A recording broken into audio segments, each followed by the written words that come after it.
Good afternoon. Uh, I'm in the midst of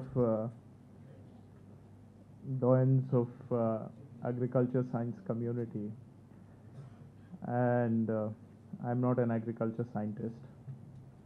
I'm a social sciences student, and who happens to be in politics as well. So, for me, it is uh, not a common sight to be in the midst of such distinguished people, people of science and agriculture science. Um, that being one side, to be in the presence, and not just in the presence, but to be on the stage, sharing the stage, and at the invitation of Mr. Swaminathan is altogether a different lifetime experience for me. So I'm honored today to be here in the presence of a legend, a true legend um, of India. We hear of many legends, but to be in the presence of one who is still amongst us is a very rare privilege. So I'm honored by the invitation of the foundation to be here, particularly on his birthday. And from my side also, sir, the best wishes and happy returns of the day. And we are privileged to be here sharing this day with you today. We are here to talk about farming systems for nutrition. Somewhere it is implied that we need to move the discussion beyond food security towards nutrition security. So it is also implied critique of the approach of food security. If not everybody agrees with that, some of us may think so. But everything is a journey. Life is a journey, development is a journey, social evolution is a journey.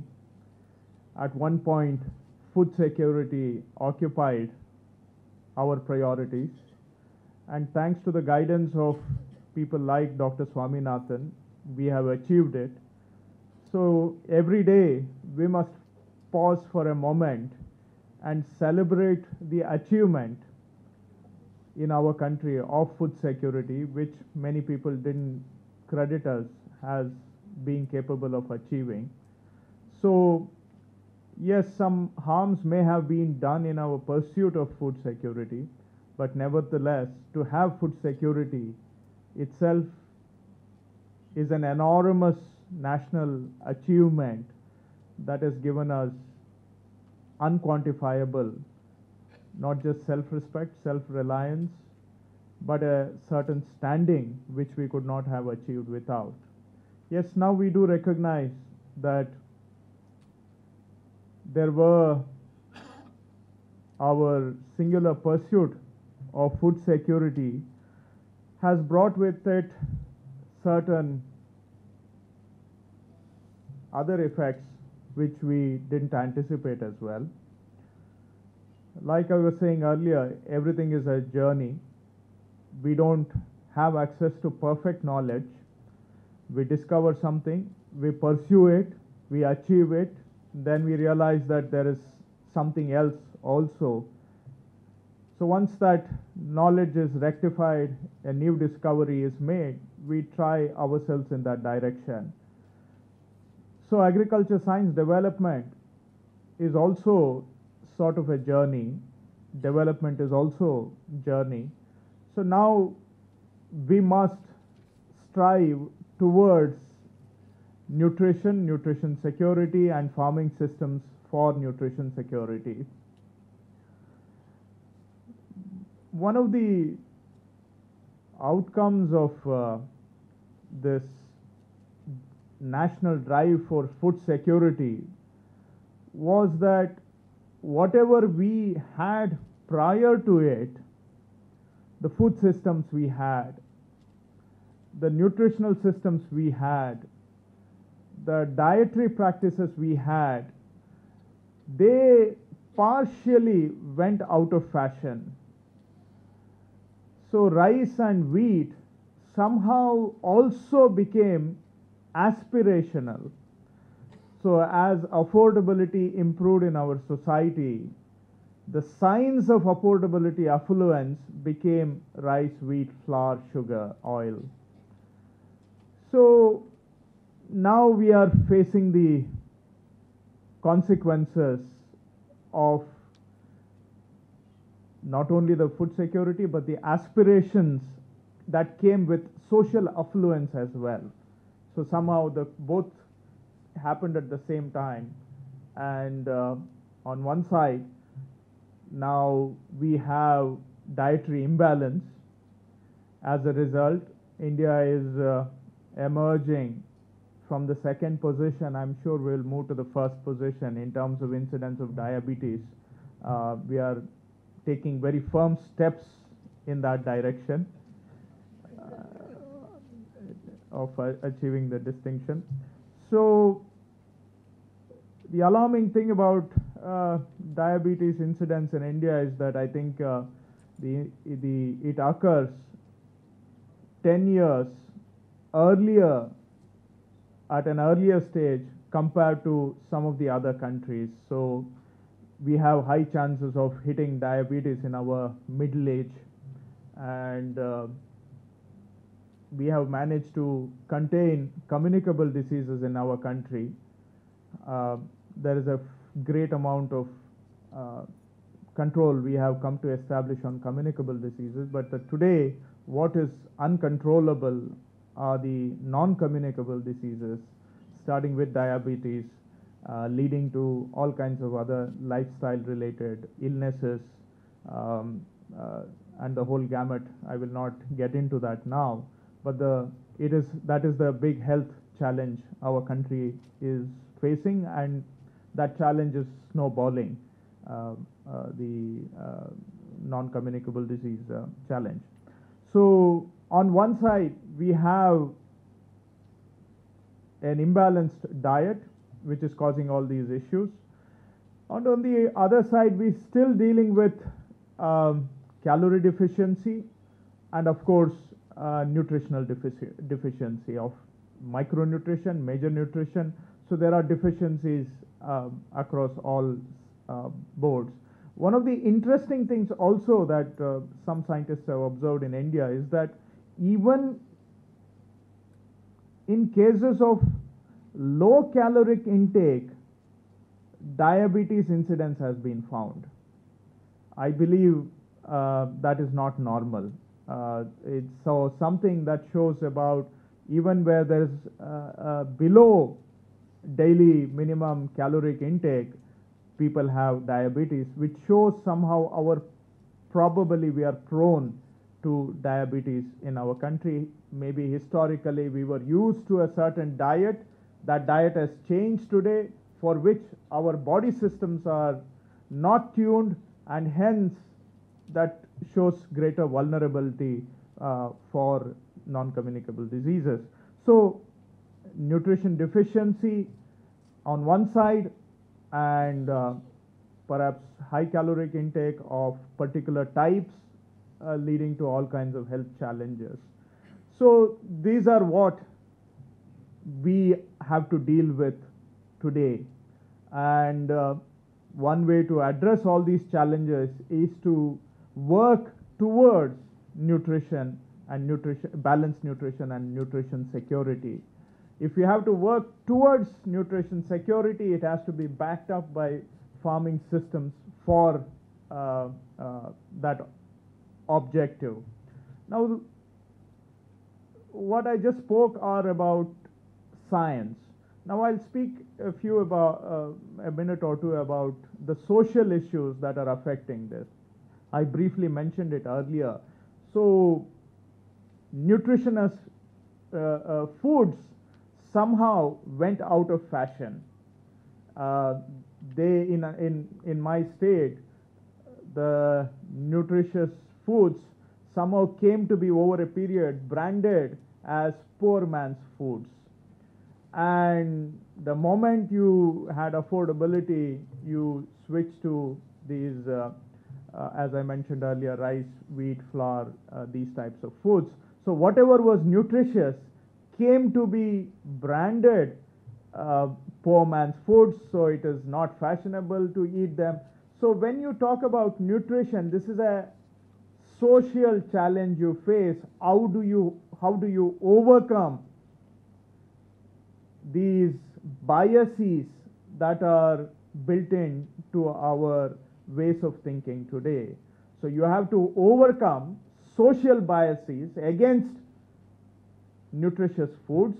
Not only that, may offend a few people now, in the policy making and the agriculture science community also there are biases built up, and Dr. Swaminathan himself pointed out that the nutritious cereals in agriculture science are called coarse cereals.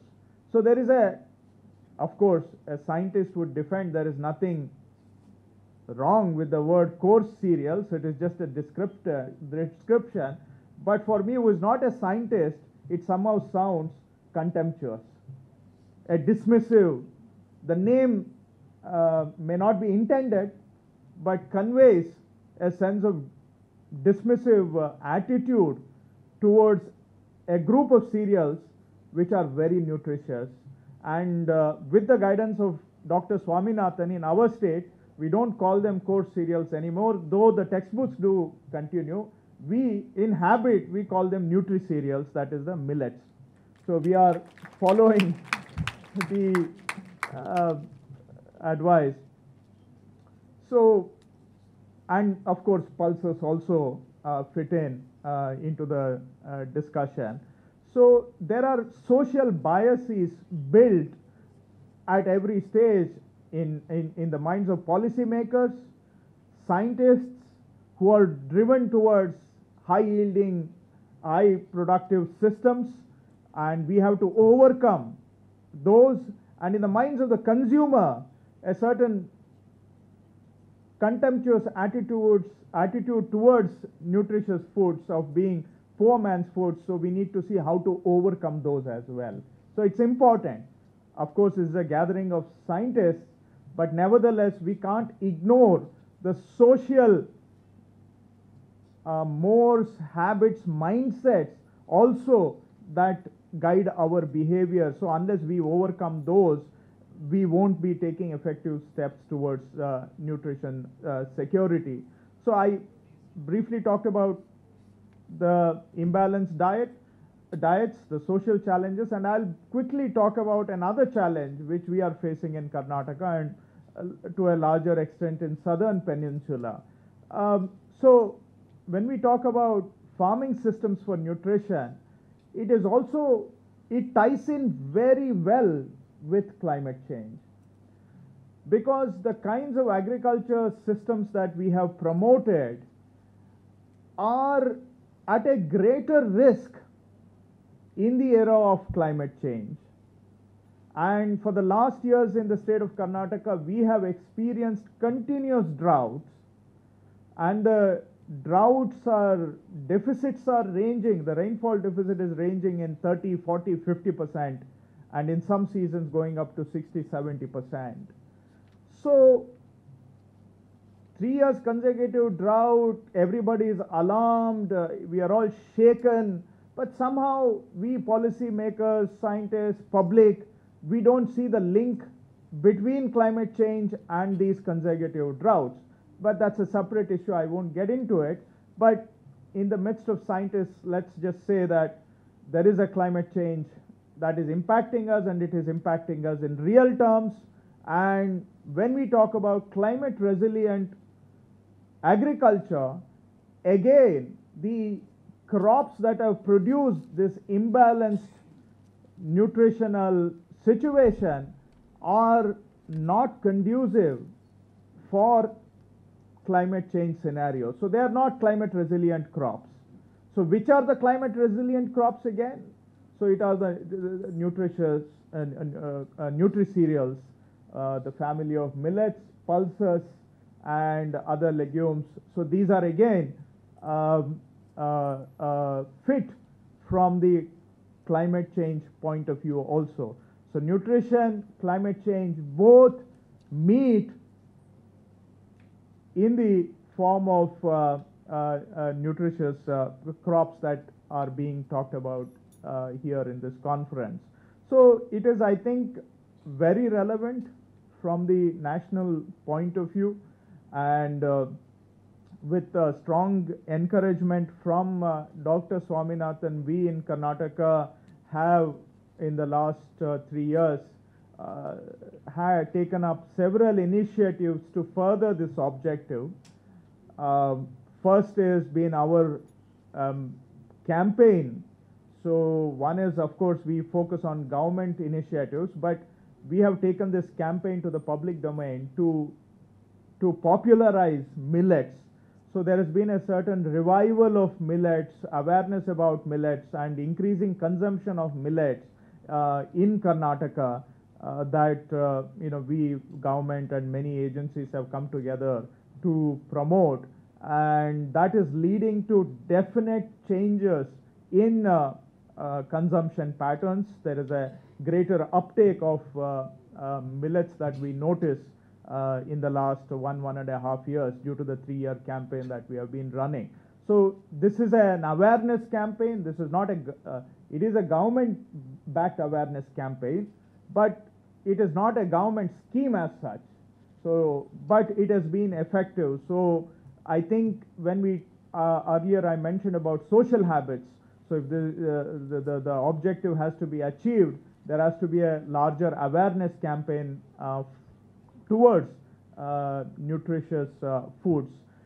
Secondly, as based on Dr. Swaminathan's recommendations, we have already started distributing ragi and jowar through our public distribution system, though in a limited way, but we have started that. We also offer the MSP fixed by government for ragi, jowar are not adequate in our view. So we have a standing policy that every year there will be MSP plus 400 rupees per quintal. So it's a standard guarantee from the government, right? We will top the MSP with a 400 rupees state bonus so that farmers get a higher price for these millets. And we procure unlimited quantities of ragi and jowar. We procure unlimited quantities. How much our farmers grow, we buy back. And we put the whole thing back into our PDS system, whatever is procured. And our PDS is free, so we substitute it for rice and wheat. So the entire procurement goes back into PDS. So in one sense, you could say we buy it from the farmer, in one hand, sort of give it back to them free in another hand, because it comes and goes back, because PDS is there with 80-85% of the households, and in the villages 97% of the people have, the farmers have PDS. So that is one program. And also we have started pulses also. So pulses are part of our PDS as well. We don't give them free, but we give them at approximately 50% the market value. So the rest 50% subsidized by the government. So we are trying to gradually incorporate into, because when we talk about nutrition, many of the activists turn back and say governments are responsible for the imbalanced diets because of the way our PDS is designed. So we encourage, by giving free rice, we encourage rice consumption. So we are trying to partially correct that. The other thing we are doing is, when we talk about farming systems, why are farmers addicted to growing paddy and wheat and sugarcane? Because they offer a certain income security to a great extent. So unless we address that issue of income, I don't think whatever we talk about would be received well by the farmers. So what their triggers are about incomes. So millets, pulses, or other crops, they are not the natural choice for farmers unless their conditions require them to grow them. So we need to really work on improving the yields of these crops so that they become remunerative for farmers, and only then widespread cultivation will be taken up. I think Dr. Maybe last one of the conferences in Bangalore, Dr. Mahapatra was there. So we need to accelerate our investments into research of these nutritious crops so that they can fetch better returns to the farmers. One thing we are doing in Karnataka is we have tied up with our universities and ICRISAT and NCBS for a consortium-led project where we are basically fast-tracking new varietal improvement by DNA sequencing and DNA-based molecular selected breeding of ragi, jowar, tur, groundnut, and Bengal gram. So we have now done the sequencing of majority of these, and based on the DNA mapping, the breeding process is now accelerated. So in next year, we will start getting results of better yielding crops, and once we can give to farmers these high yielding varieties, then our advocacy will gain strength and farmers would start responding as well.